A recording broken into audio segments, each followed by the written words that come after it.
All welcome back to silent learning. അഖിലാമിസ് ആണ് കേട്ടോ. ഇന്ന് നമ്മൾ ഡിസ്കസ് ചെയ്യാൻ പോകുന്നത് വേസ്റ്റ് വാട്ടർ സ്റ്റോറി എന്ന് പറയുന്ന നമ്മുടെ ഒരു ചാപ്റ്ററിലെ അതിനകത്തുള്ള ഇമ്പോർട്ടൻ്റ് ആയിട്ടുള്ള കുറച്ച് MCQs ആണ്. നിങ്ങൾ വീഡിയോ സ്കിപ്പ് ചെയ്യാതെ കാണുക. റെഡി അല്ലേ?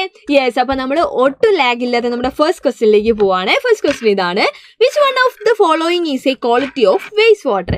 ഈ തന്നിട്ടുള്ളതിൽ വേസ്റ്റ് വാട്ടറിന്റെ ക്വാളിറ്റി അല്ലെങ്കിൽ ക്യാരക്ടറിസ്റ്റിക്സ് ഏതൊക്കെയാണ്? Foul smell, bad taste, dirty look, all of this അല്ലേ. അപ്പോൾ ഇതിനകത്ത് നമുക്ക് കൂടുതൽ എക്സ്പ്ലനേഷൻ്റെ ഒന്നും ആവശ്യമില്ല. നമുക്കറിയാം അല്ലേ, വേസ്റ്റ് വാട്ടർ എന്ന് പറയുന്ന സമയത്ത് അതൊരു സ്മെല്ലല്ലേ, ആ ഒരു ഫൗൾ സ്മെല്ലും അതിൻ്റെ ഒരു ബാഡ് ടേസ്റ്റും അതിൻ്റെ ഒരു ഡേർട്ടി ലുക്കും ഒക്കെ ഇപ്പം തന്നെ നമ്മുടെ മൈൻഡിലേക്ക് വരുന്നുണ്ടാവും. സോ നമുക്ക് ആൻസർ എന്ത് പറയാം?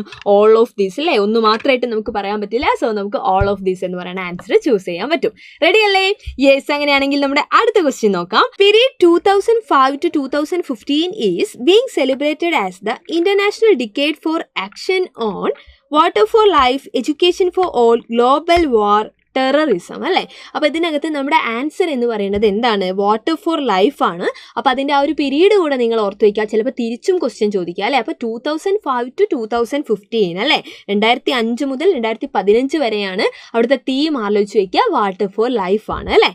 യെസ്. നമ്മുടെ അടുത്ത ക്വസ്റ്റ്യൻ ഇതാണ്: in sewerage manholes are located at every 20 to 25 meter, 50 to 60 meter, 90 to 100 meter, 100 to 110 meters അല്ലേ.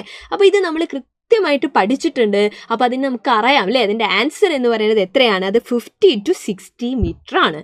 റെഡി? യെസ്. അടുത്ത ക്വസ്റ്റ്യൻ നോക്കാം.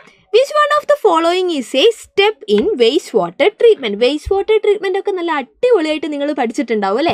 അപ്പോൾ അതിനകത്ത് വരുന്ന സ്റ്റെപ്പ് ഏതാണെന്നാണ് ചോദിച്ചിട്ടുള്ളത്. Aeration, filtration, chlorination, all of this അല്ലേ. അപ്പോൾ ഇപ്പോൾ തന്നെ നിങ്ങൾക്കൊക്കെ ആൻസർ കിട്ടിയിട്ടുണ്ടാവും. എന്താണ് ആൻസർ വരുന്നത്? ഈ തന്നിട്ടുള്ളതൊക്കെ എന്താണ്? വാട്ടർ ട്രീറ്റ്മെൻറ്റിൻ്റെ സ്റ്റെപ്പാണ്. സോ നമുക്ക് എന്ത് പറയാൻ പറ്റും? ഇതെല്ലാം അല്ലേ, ഓൾ ഓഫ് ദീസ് എന്ന് പറയുന്ന ആൻസർ നമുക്ക് അവിടെ മാർക്ക് ചെയ്യാൻ പറ്റും. അപ്പോൾ നിങ്ങൾ ഓർത്ത് വയ്ക്കുക, ഈ തന്നിട്ടുള്ളതൊക്കെ എന്താണ്?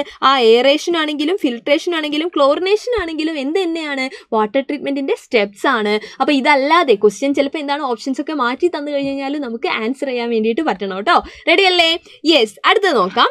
Sludge in separate tanks is decomposed to get biogas by yeast, aerobic bacteria, anaerobic bacteria, none of this അല്ലേ. സോ ഇത് നമ്മൾ വ്യക്തമായിട്ട് പഠിച്ചിട്ടുണ്ട്. ഇവിടെ ആൻസർ ആയിട്ട് വരുന്നത് എനൈറോബിക് ബാക്ടീരിയ ആണ് അല്ലേ. അപ്പോൾ എനൈറോബിക് ബാക്ടീരിയയുടെ ആക്ഷൻ വഴിയാണ് നമ്മുടെ സ്ലഡ്ജ് എന്തായിട്ട് മാറുന്നത്?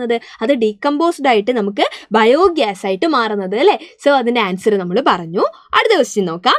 Sewage is mainly A liquid waste, solid waste, gaseous waste, mixture of solid and gas. Sewage ഇതിനകത്ത് ഏത് കാറ്റഗറിയിലാണ് വരുന്നത് എന്നാണ് നമുക്കറിയാമല്ലേ. ഈ ചാപ്റ്ററിൽ മൊത്തം നമ്മൾ പഠിക്കുന്ന ഒരു വേർഡാണ് സീവേജ് എന്ന് പറയുന്നത്. So sewage is mainly A liquid waste അല്ലേ. സീവേജ് എന്ന് പറയുന്നത് പ്രധാനമായിട്ടും എന്താണ്?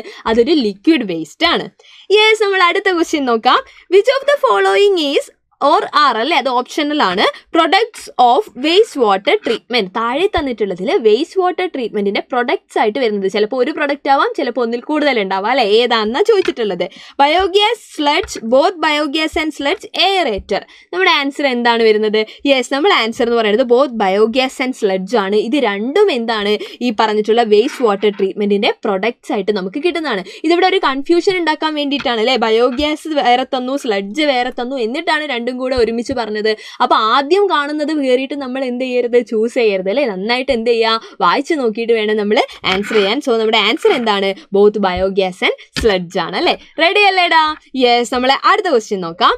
Open drain system is A breeding place for which of the following? താഴെ തന്നിട്ടുള്ളതിൽ ഏതിൻ്റെ ആണെന്ന്? ഫ്ലൈസ് ആണോ, മൊസ്കിറ്റോസ് ആണോ, organisms which cos diseases, all of this അല്ലേ. അപ്പോൾ നമ്മുടെ ആൻസർ എന്താണ്? നമുക്ക് ഓൾ ഓഫ് ദിസ്. കണ്ണുറച്ച് നമുക്ക് പറയാൻ പറ്റൂലേ, ഇതെല്ലാം വളരാൻ അല്ലെങ്കിൽ ഇതിൻ്റെ എല്ലാത്തിനും കാരണമാവും ഏത്? നമ്മുടെ ഓപ്പൺ ഡ്രെയിൻ സിസ്റ്റം എന്ന് പറയുന്നത്. റെഡി അല്ലേ? Dried sludge is used as manures, food, medicine, all അല്ലേ. ഓൾ ഓഫ് ദിസ് ഏതാണ് നമ്മുടെ ആൻസർ വരുന്നത്? നമ്മൾ പഠിച്ചിട്ടുണ്ട് അല്ലേ. ഡ്രൈഡ് സ്ലഡ്ജ് എന്ന് പറയുന്നത് എന്തായിട്ട് നമ്മൾ യൂസ് ചെയ്യുന്നുണ്ട്? മാനുവേഴ്സ് ആയിട്ട് അല്ലേ, വളമായിട്ട് നമ്മളത് യൂസ് ചെയ്യുന്നുണ്ട്. റെഡി അല്ലേ? ഓക്കെ. നമുക്ക് നമ്മുടെ ലാസ്റ്റ് ക്വസ്റ്റ്യനിലേക്ക് പോവാം അല്ലേ. ലാസ്റ്റ് ക്വസ്റ്റ്യൻ ഇതാണ്: which of the following is not a source of waste water അല്ലേ. ഈ തന്നിട്ടുള്ളതിൽ വേസ്റ്റ് വാട്ടറിന്റെ സോഴ്സ് അല്ലാത്തത് ഏതാണെന്നാണ് ചോദിച്ചിട്ടുള്ളത്. സീവേഴ്സ്, ഹോംസ്, ഇൻഡസ്ട്രീസ്, ഹോസ്പിറ്റൽസ് അല്ലേ. അപ്പോൾ ഈ തന്നിട്ടുള്ളതിൽ നമുക്കറിയാം ഹോംസ്, ഇൻഡസ്ട്രീസ്, ഹോസ്പിറ്റൽസ് എന്ന് പറയുമ്പോൾ ഈ മൂന്നും എന്താണ്? വേസ്റ്റ് വാട്ടറിന്റെ സോഴ്സ് ആവാൻ സാധ്യതയുള്ളതാണ് അല്ലേ. സീവേഴ്സ് എന്ന് പറഞ്ഞു കഴിഞ്ഞാൽ എന്തല്ല, അതൊരു സോഴ്സ് അല്ല, പകരം എന്താണ്? യെസ്, ഈ വേസ്റ്റ് വാട്ടറിനൊക്കെ ക്യാരി ചെയ്യുന്ന പൈപ്പിനാണ് നമ്മൾ സീവേഴ്സ് എന്ന് വിളിക്കുന്നത്. ഇവിടെ നമ്മുടെ ആൻസർ എന്താണ്? സീവേഴ്സ് ആണ് അല്ലേ? അപ്പോൾ ഇതേപോലെ ക്വസ്റ്റ്യൻസ് ഒക്കെ നോക്കിയിട്ട് നന്നായിട്ട് ഓപ്ഷൻസ് ഒക്കെ വായിച്ചിട്ട് വേണം നമ്മൾ എന്ത് ചെയ്യാൻ? ആൻസർ സെലക്ട് ചെയ്യാൻ വേണ്ടിയിട്ട്. അടുത്ത വീഡിയോയിൽ വീണ്ടും കാണാം കേട്ടോ. ബൈ.